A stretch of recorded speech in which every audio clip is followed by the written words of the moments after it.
Ozodlik radiosi 2014-yil davomida ko'p o'qilgan va ko'plab sharhlar berilgan maqolalarni bayon qildi. Bularning ichida ro'molli kitobxonning Navoiy kutubxonasiga qo'yilmagani haqidagi maqola ham o'rin oldi.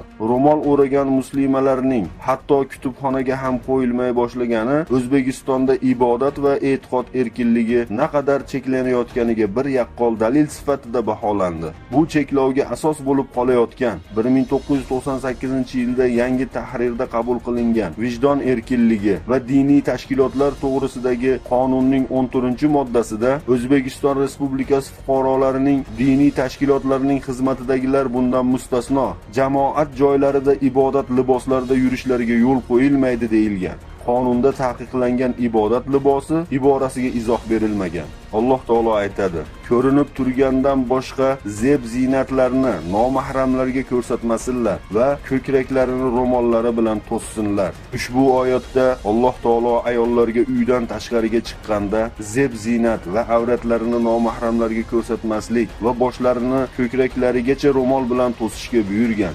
O'zbekistondagi Islom Karimov boshchiligidagi hukumat esa Allohning ushbu buyrug'iga qarshi chiqib, ayollar boshidan ro'molini yechtirishga harakat qilib keladi.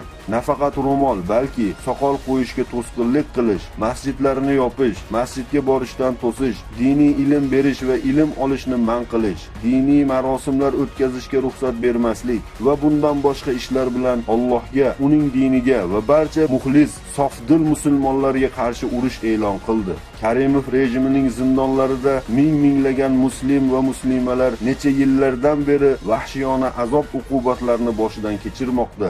Bu mahbuslarning qanchadan qancha oila a'zolari qattiq iztirob chekib yashamoqda. Karimov bu ishlari bilan haqiqatdan Allohni, uning dini va sofdil musulmonlarni yomon ko'radigan yahudiy ekanini amalda ko'rsatdi.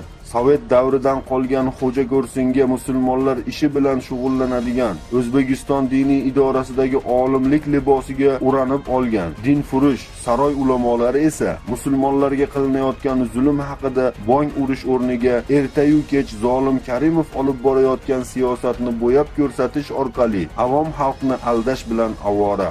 Abdulloh ibn Abbos rivoyat qilgan hadisda Rasululloh sallallohu alayhi va sallam bunday hokim va olimlar haqida shunday degan edi: "Mening ummatimda ikki turdagi odamlar bor. Agar ular to'g'ri bo'lsa, ummat to'g'ri bo'ladi. Agar ular buzilsa, ummat ham buziladi.